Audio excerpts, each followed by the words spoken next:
Ladies and gentlemen, let me give a warm welcome to everybody who joined us today.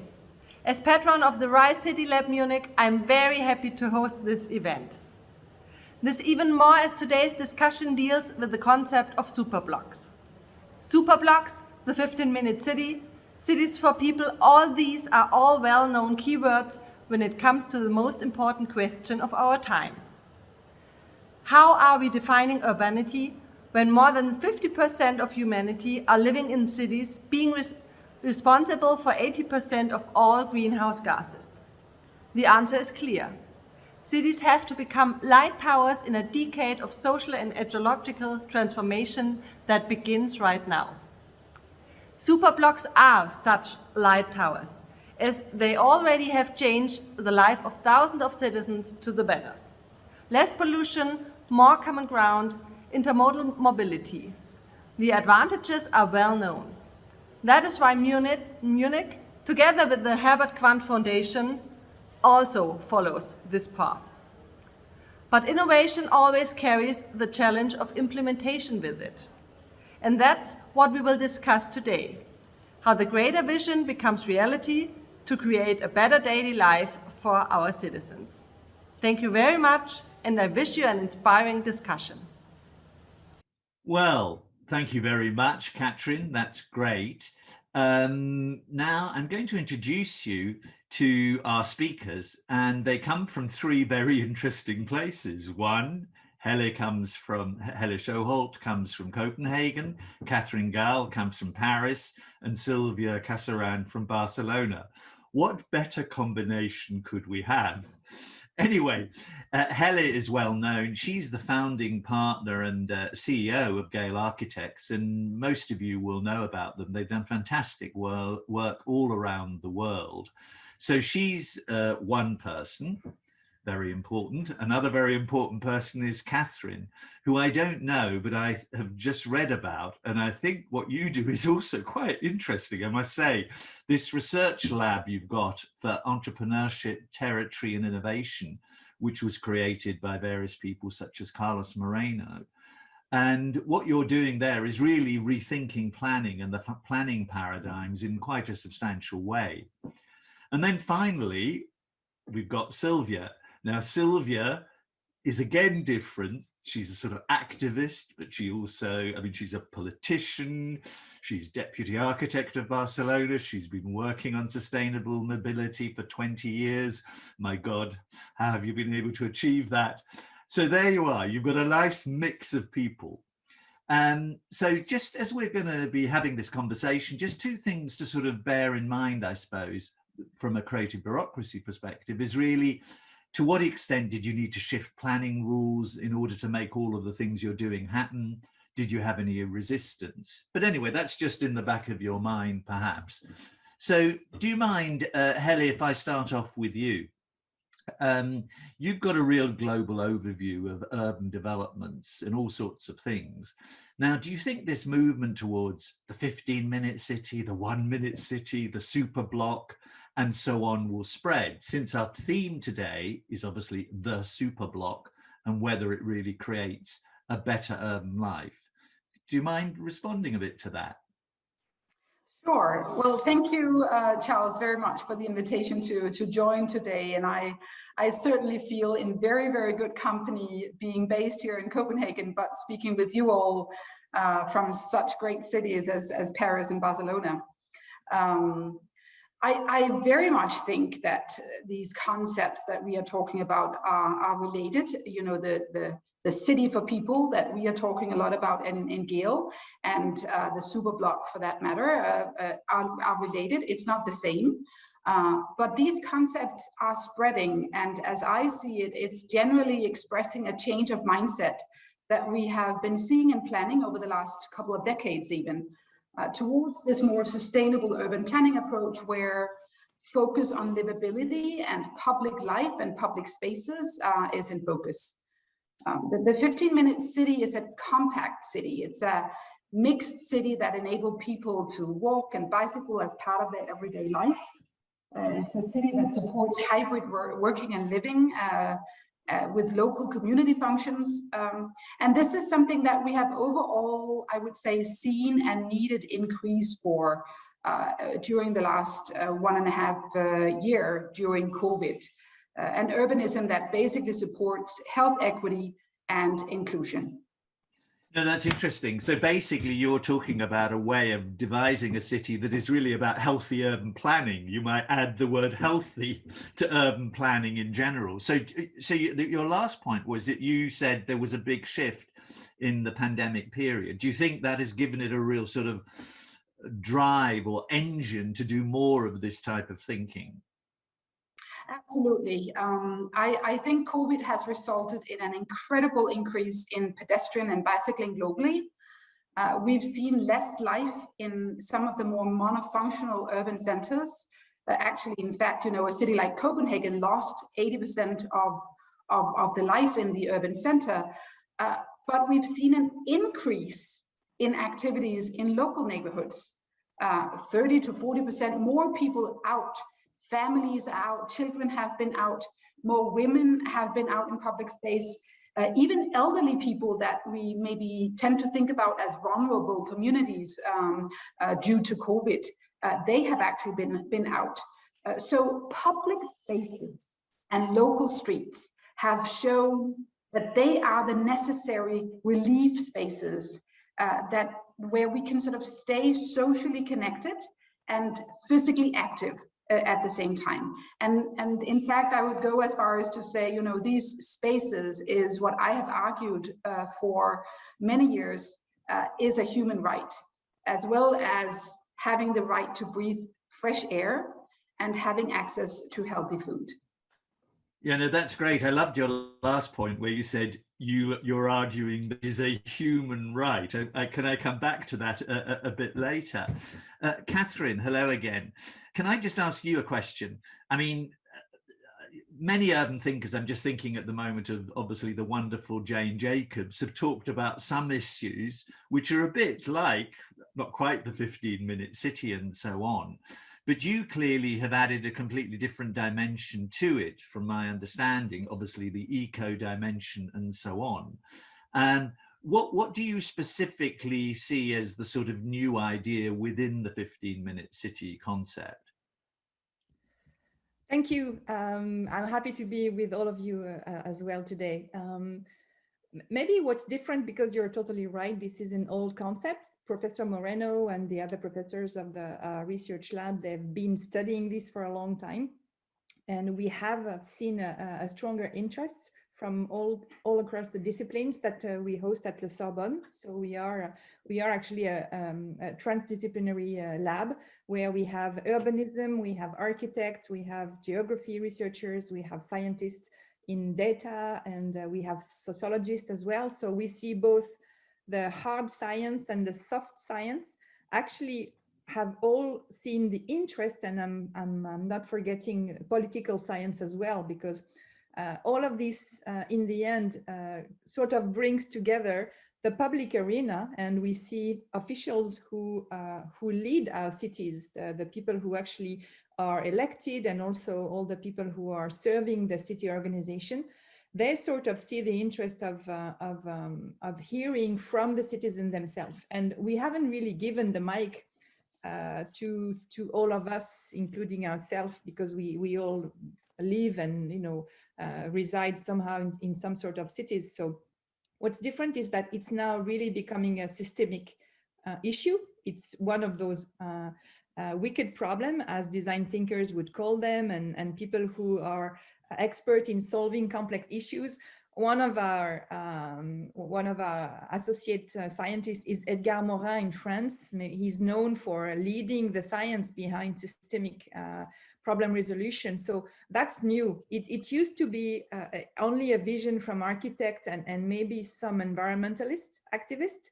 And now it's become really all of our problem, because all of us, wherever we are on this planet, have been locked down for a number of months. So we have rediscovered our neighborhoods. We have rediscovered what it takes to actually be not using your car or any public transport because they were shut down.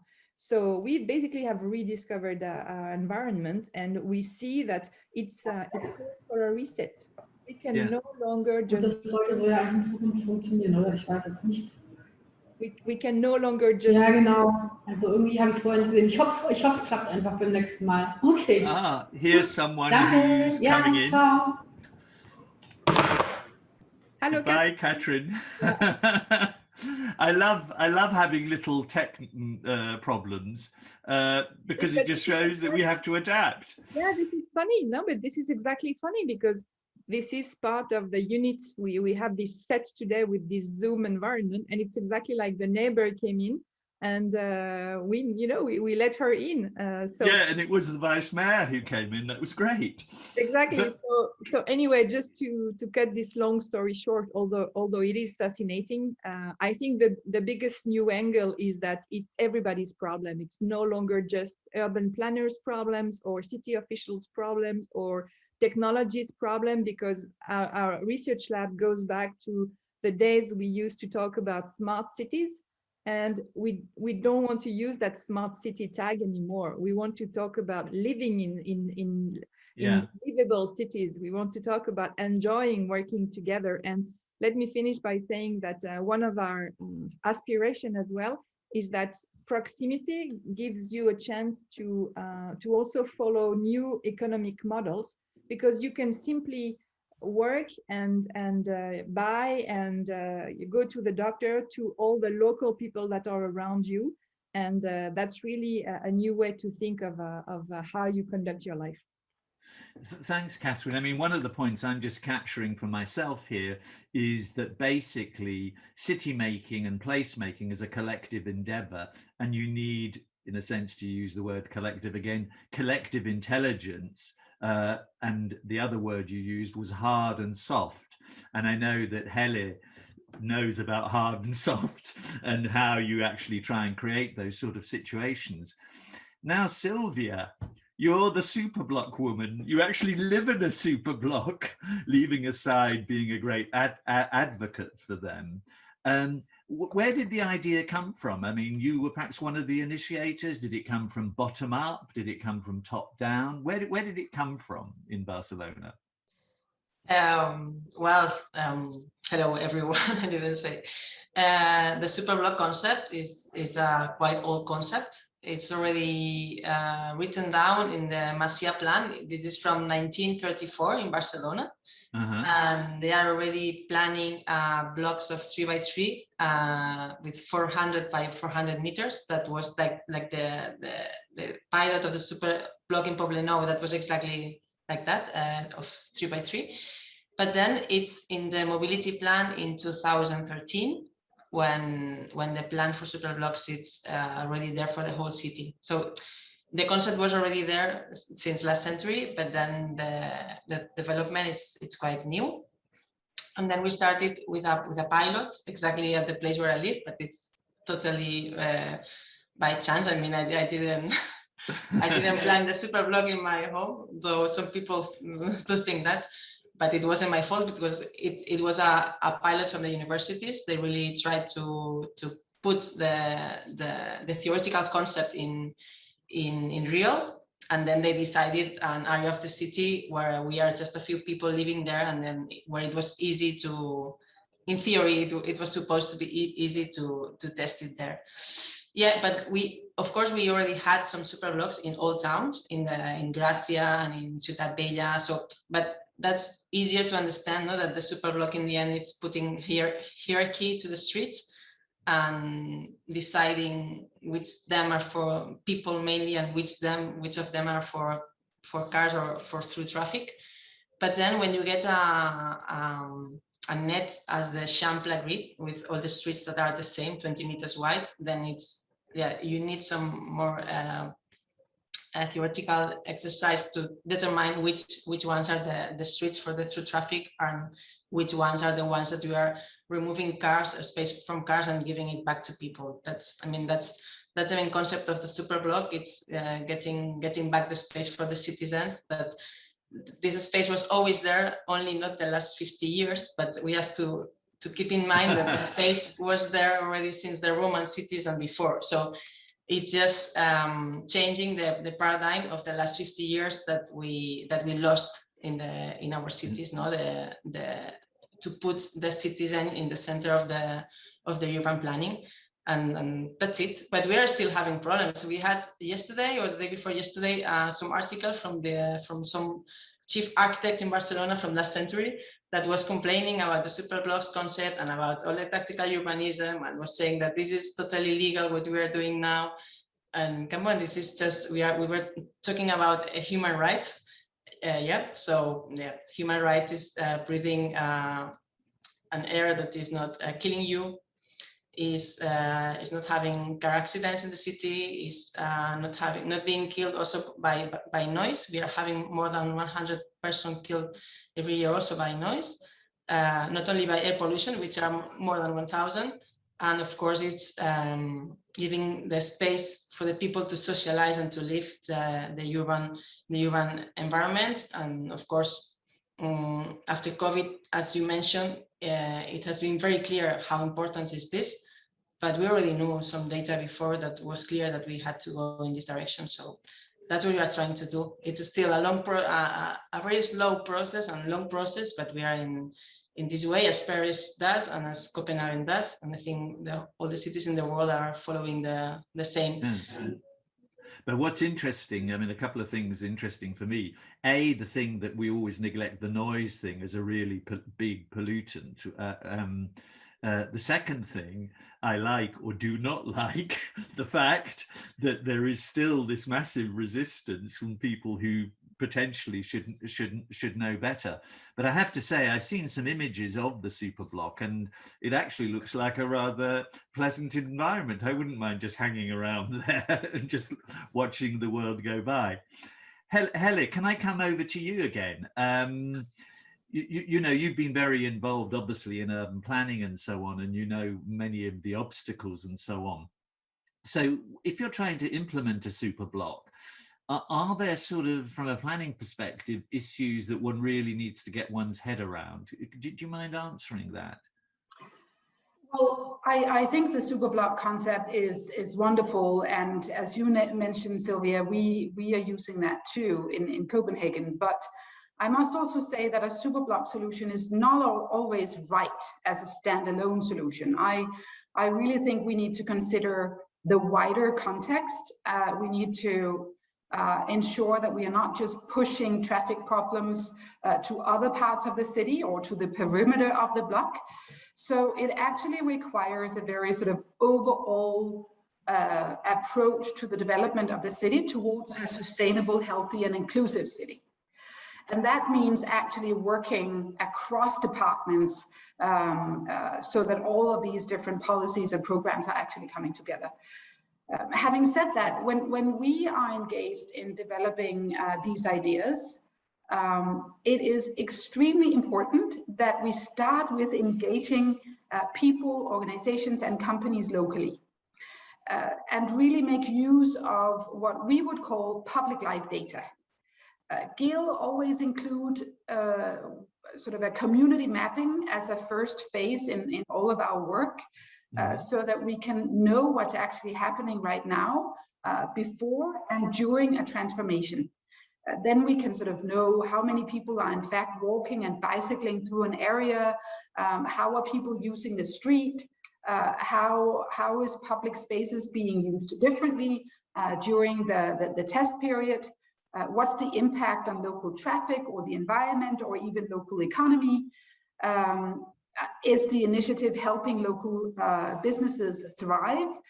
Are we achieving those lower noise and pollution levels that we are talking about here that we actually need? This type of data is crucial to the design process and to the later decision making by politicians, so that we really look at this in a holistic way as a complete neighborhood.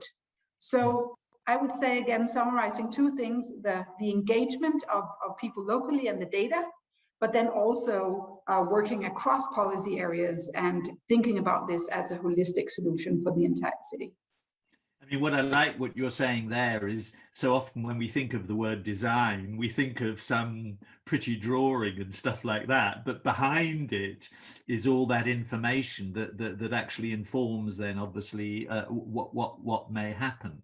I mean, you said, well, this is a question perhaps. Do you think the superblock approach is appropriate to every type of area, or do you think there are shadings of different types of area, if I can put it like that? I think the ideas are applicable to almost any part of city, town, district, and neighborhood. I think you know, the design and the implementation and engagement process we have to think about, however, might be different in one place from the other. We are seeing some not so good implementations of these ideas in South America, for example, and other places where the case is that the problems are just being pushed to other places. So I think it's not a one-size-fits-all approach. You know, the principles again, which is all about traffic calming, generosity towards pedestrians and bicyclists, offering a diverse activity landscape and possibilities for public life to unfold and for people to meet, you know, supporting mix of uses and basic urban design principles. Those are, I would say, applicable in most places, but we have to pay attention to the detail.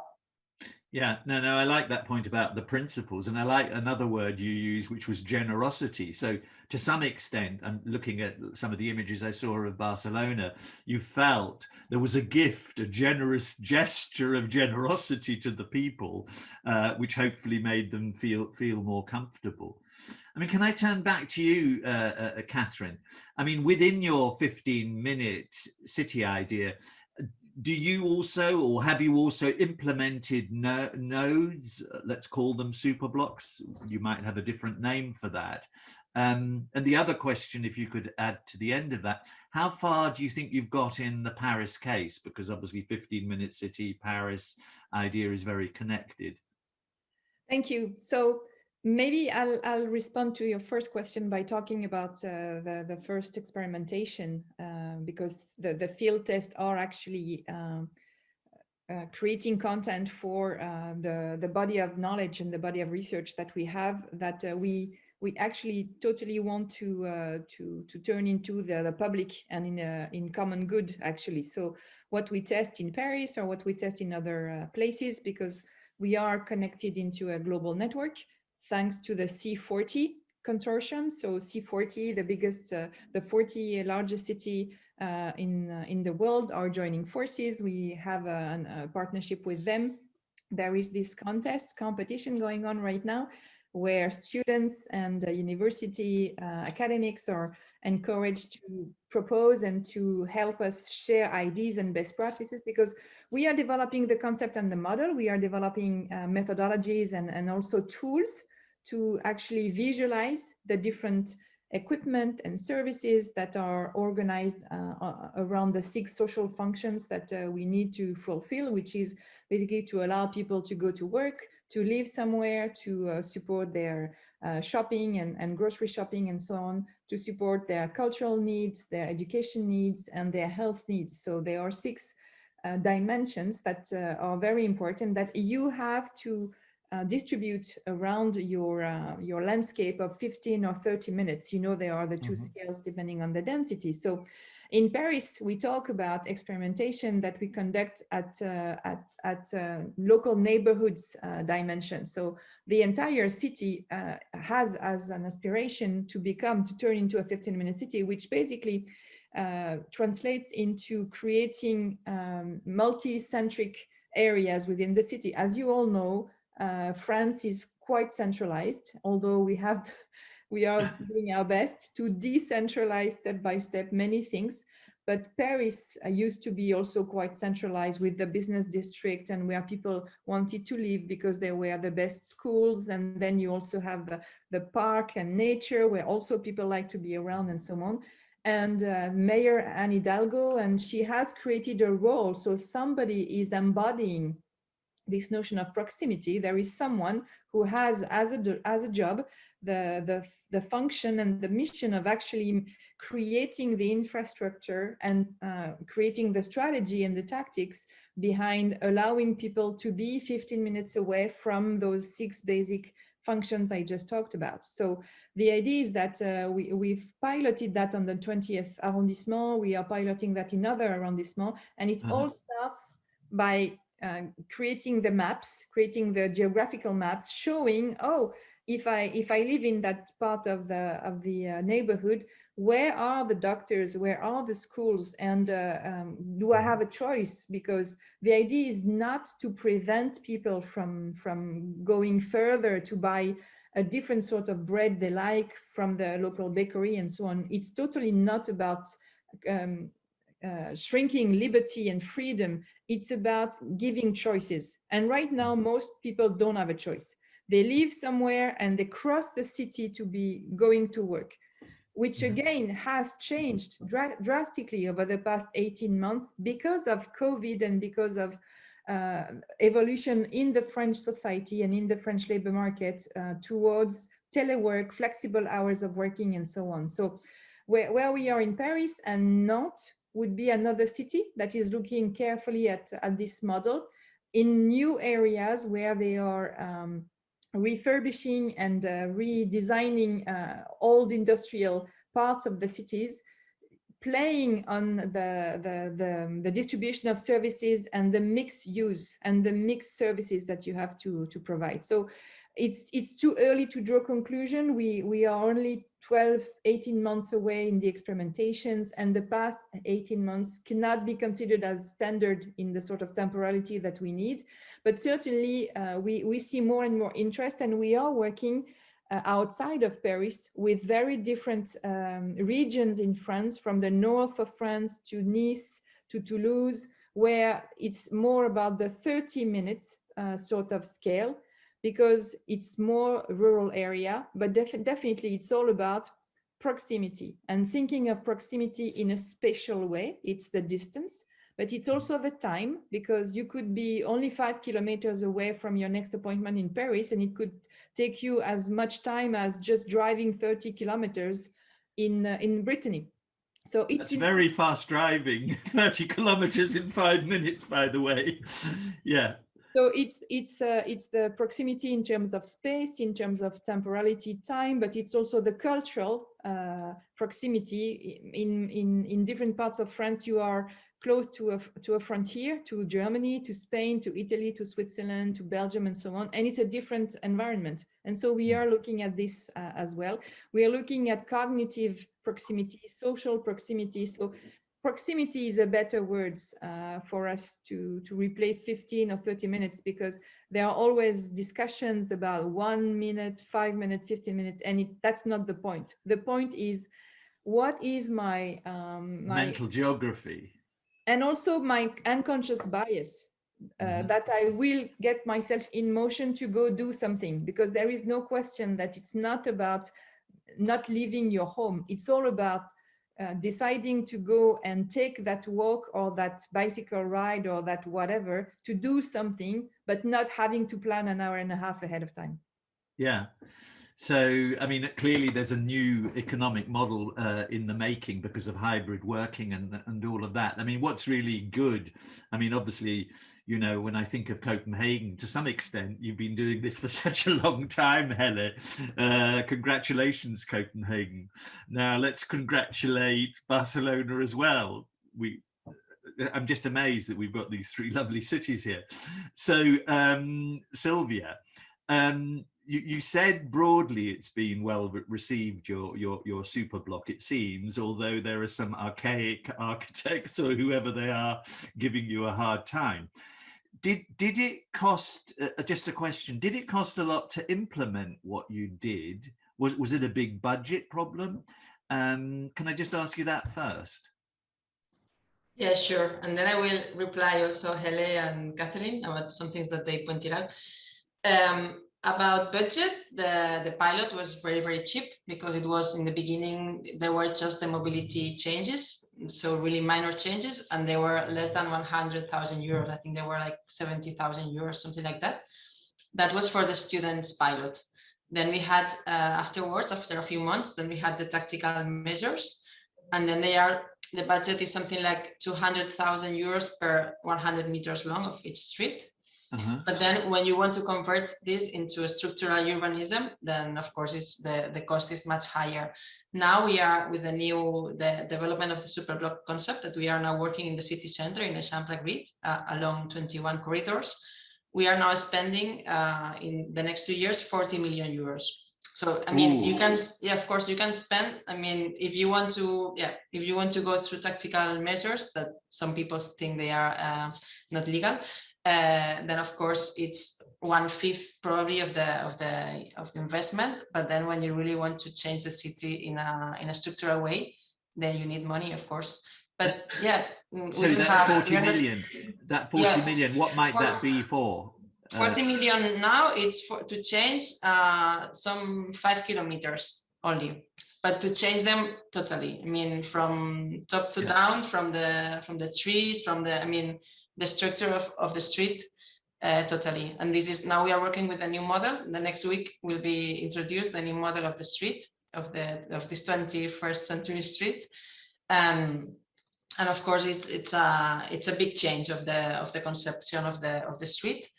But we can also do it in a cheaper way. I mean, we can spend how much money we want, and it depends on how fast we want to get the change.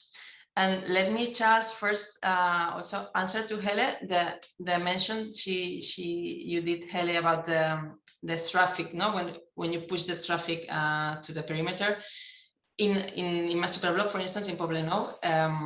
The increase of traffic was between 2 and 5% in the perimeter. So in the end, when you remove the space for the traffic, we also removed a space for parking. In the end, you are getting less cars. I mean, it's, of course, the first days, the first weeks, you need to adjust the traffic movements and so on. But in the end, people, what we have to do is that they to push the behavior change. And when we work with this along this way, in the end, we get this change. Of course, it's not immediate. It's not the first days. It's always a mess when you change just some direction, or when you change something. A lot of people get lost and get annoyed. But then afterwards, you need to wait, of course, a few months, at least 6 months.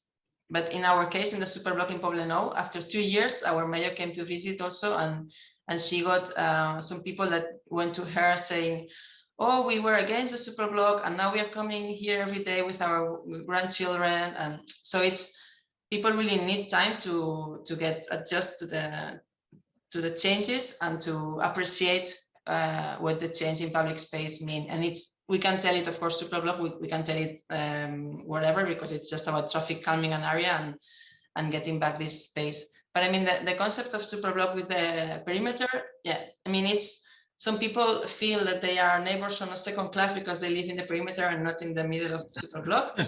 But in the end, they are getting more or less the same traffic, and they have a superblock 50 meters walk from their home. So in the end, we all win. But of course, we need the whole city to be transformed, not only one superblock here and one there. So we are now working with this conception. And with Catherine, I wanted to mention that I think both Paris and Barcelona are, of course, very, very compact cities now, which is the main or the easiest thing to be a 15-minute city, because when you are so compact, then it's very easy.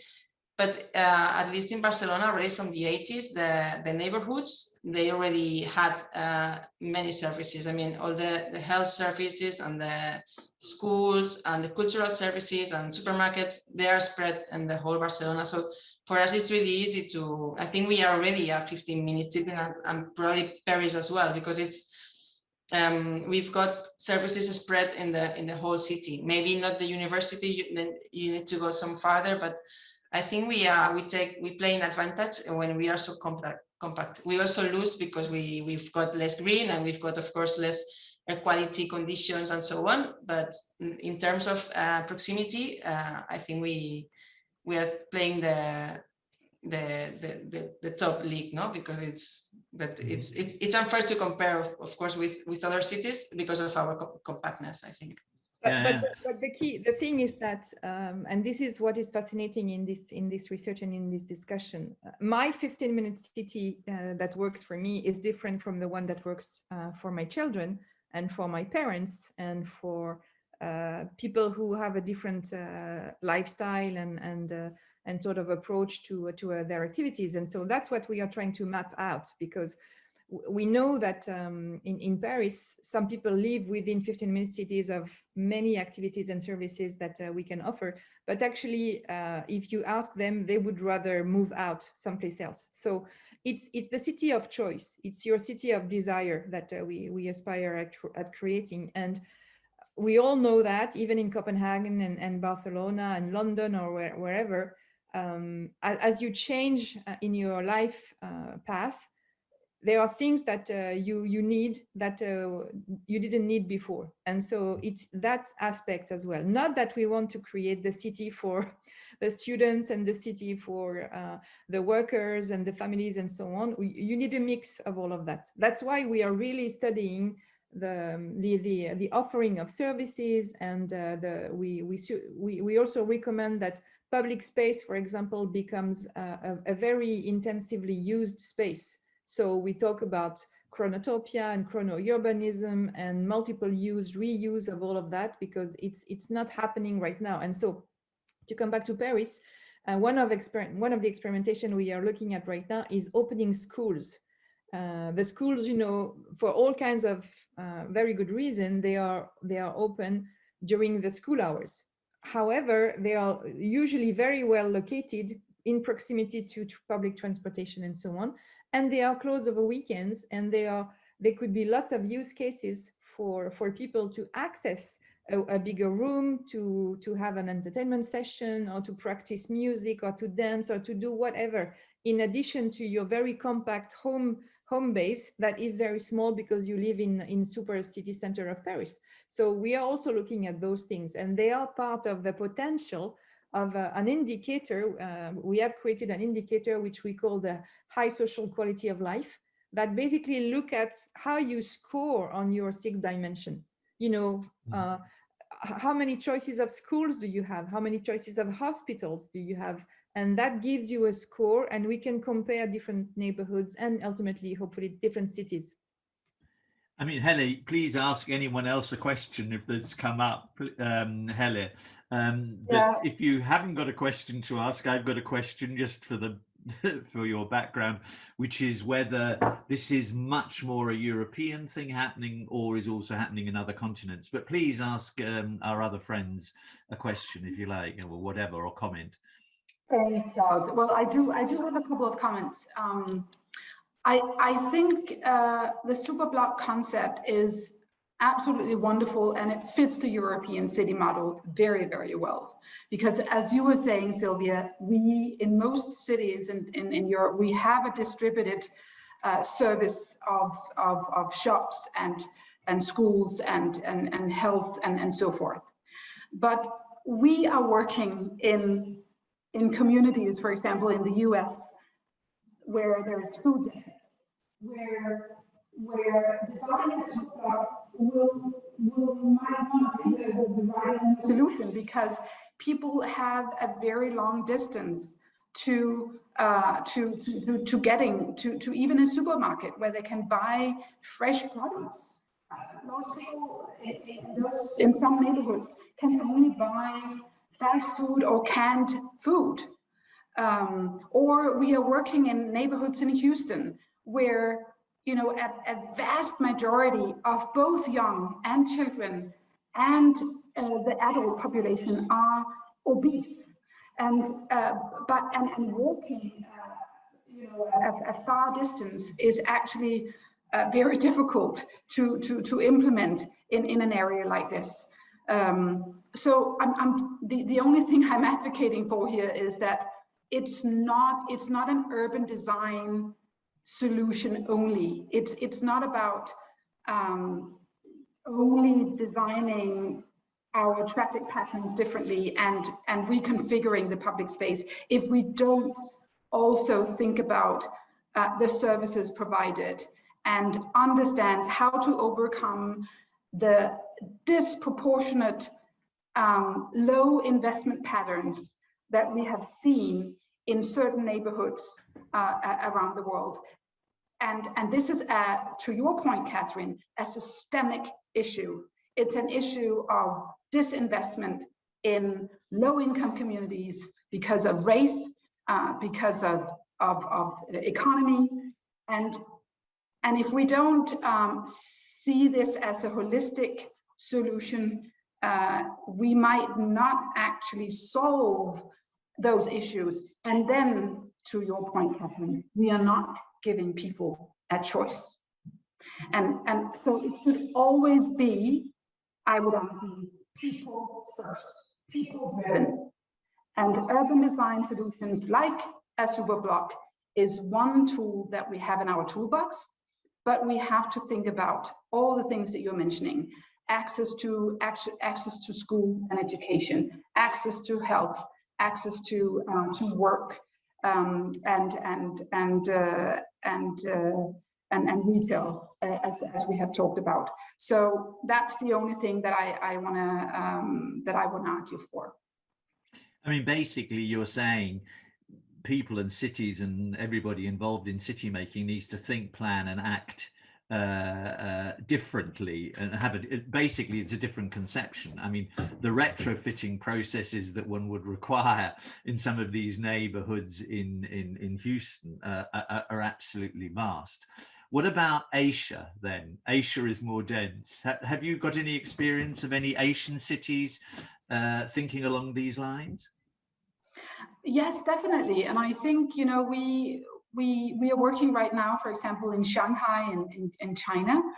And I think what we have seen, you know, we've been advising actually also the Chinese government in implementing this idea about the 15-minute city, because what we've seen for the past 20 years with the vast development of these huge new towns that the Chinese government have developed, it's almost like it's an implementation of road systems rather than streets. So coming back to an understanding of the local street being of value, being a communal space as much as a transportation place, then we can actually start talking about mobility as both getting people from A to B, but also social upward mobility. And providing access, as we've talked about, to people in different ways. So I think there is a movement back, or maybe forward, to working with the concept of more community-oriented streets and street hierarchy. That is very, very, you know, good for supporting local health and local culture, not least in Asian cities and Chinese cities. Yeah, I mean, just in passing, anyone who wants to ask a question in the Q&A, please feel free. I've seen a few comments which have been incorporated in what I'm asking.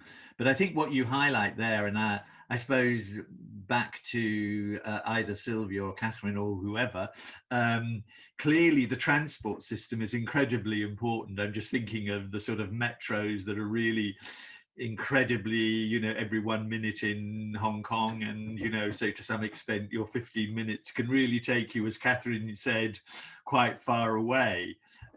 So in a way, you can't just take the block on its own. I mean, of course, Silvia knows that because I'm sure she's planning the whole city.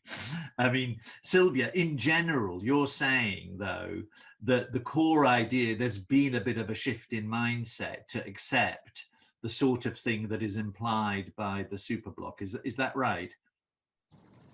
In the end, it's accepting that the streets cannot have as many cars as they had the last decades, because it's just a question of decades. So it's I mean, that's the word. The word is just the resistance to change habits, to change behavior, and to really think that the car is a fundamental right.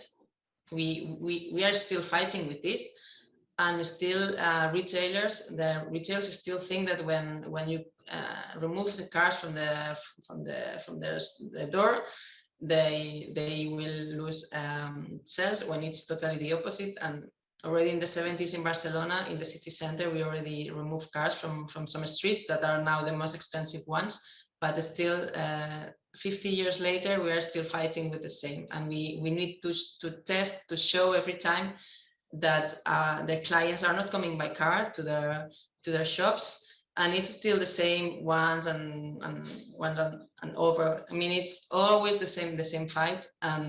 But of course, when you do that, well, now we had a very interesting exercise with our participatory budgets, because most of the demands from the populations are just superblocks, more bike lanes, and more traffic calming around the schools. So, I mean, our citizens are asking for more and more, but of course, the ones that are against the measures, they are the ones that sometimes they've got some economic power or whatever, so they can make a lot of noise in the media also, and of course with the politicians that are in the opposition. Mm-hmm. But I really think, health of the citizens, it's the main fact, or the main issue in the cities, and it shouldn't be under discussion. I mean, it's very unfair when this is discussed once and more and every time, because all the politicians agree that they have to protect the health from the citizens, and also, of course, the climate emergency. But in fact, when you try to implement these measures, they always protest, and it's always the same, and it's quite tiring, but we know exactly where to go, so no problem at all. Just a few questions coming in. I mean, one to Helle, and then there's something for you, Catherine, in a minute. Is there an example, Helle, in China where they're deploying this road as community concept? That's a question in the chat. Sorry, where the implementation of the road as community, it says in the chat. Yeah. Well, yes, we have a couple of examples of that working in both, you know, probably in 2 or 3 of the major cities in China, and this is also to be found on our webpage. And I would call it street rather than road, though. Because, absolutely, completely agreed. Yeah, because what we have seen is the implementation of roads, major roads, that are actually working as barriers more than anything. And I think there is an understanding now where the Chinese government is moving away from actually the new towns that we have seen towards what they call retrofitting of the existing urban centers, and then focusing on streets rather than roads. So that's definitely what we are seeing. But look at our website. There is more information about all the Chinese cities that we are working on. But I wanted to maybe just comment on, Silvia, you mentioned participatory budgeting, and I think that's a very interesting concept when it comes to these ideas, because I think what we have learned, and this started way back when we worked in the city of New York back in 2007, that started, you know, the whole idea of maybe the Superblock starting as a government idea or government experiment, maybe together as in Barcelona and in collaboration with the university or something. But what is interesting is that the New York City's public plaza program, which it became, turned into become a more community-driven program, where once communities actually came together and said, we want to have a public plaza, then that community could apply for funding in that government program, and then they were responsible for programming and developing and maintaining and so forth, but with government support. And that changed the dynamic so that it was no longer the government saying we need this here and here, but it was actually run by locals. And that, I think, is the type of case of success that we need in more cities, because we need those initiatives to be fully locally supported and valued. Yeah. No, what's great is the way that these sort of things, these experiments, then perhaps become catalytic and then lead to other mechanisms, which I think is great. Just a question, and more or less we're rounding off. Catherine, how important was it that your mayor, Hidalgo, was so supportive of this idea? Did that sort of unleash the energy for people to say, oh, we can go for it, or could it have happened in any case? Well, you know, of course, it was huge, and I think we can all agree that in any sort of transformational project, you need your leader to embody this. So, Yeah. as I said earlier on, the fact that she nominated somebody to actually head up that initiative and coordinate, and also talk to the inhabitants, the citizens, and document what's going on is essential to the dynamic.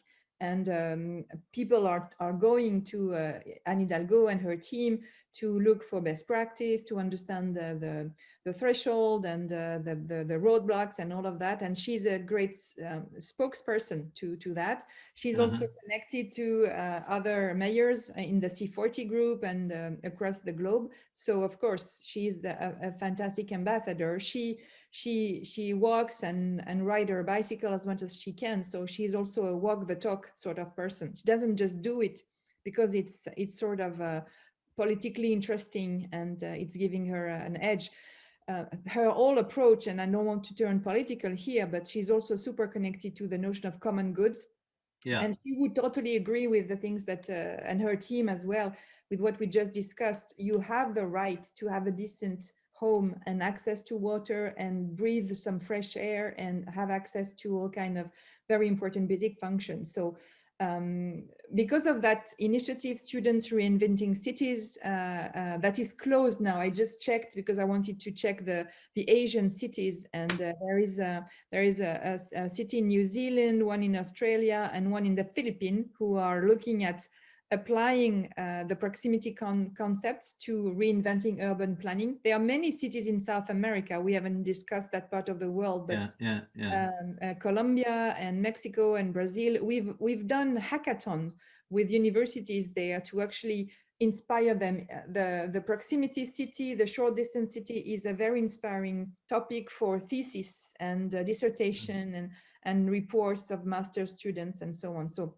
having a very visible person is essential. It's giving credit to our work. We are developing a toolbox with all the concepts that we are developing, and also we are aggregating data connected to maps, to geographical maps, to really combine not just a utopian vision, but the reality of the brick and mortar of the streets, of the public transport lines, of the installation. Right now, for example, we are looking at the Olympic Games coming to Paris, and the new infrastructures being built to make sure that proximity is embedded in that, and that we are not going to do what we just heard the soccer teams had to go through for the European Championship, to be playing one game here and then fly over to another city and so on. So this has to be included.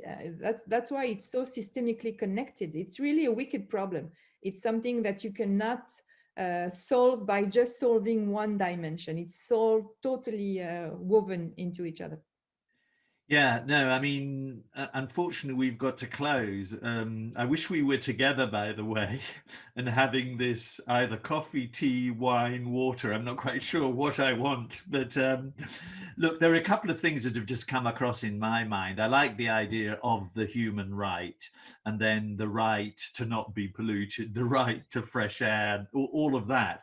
And I think really what we've discussed, and you embody that as models, is simply a different approach to city making. And I'm slightly concerned, obviously, about the Houstons of this world. And I've been to some of those food places, and you just feel, my God, how can you make that transformation?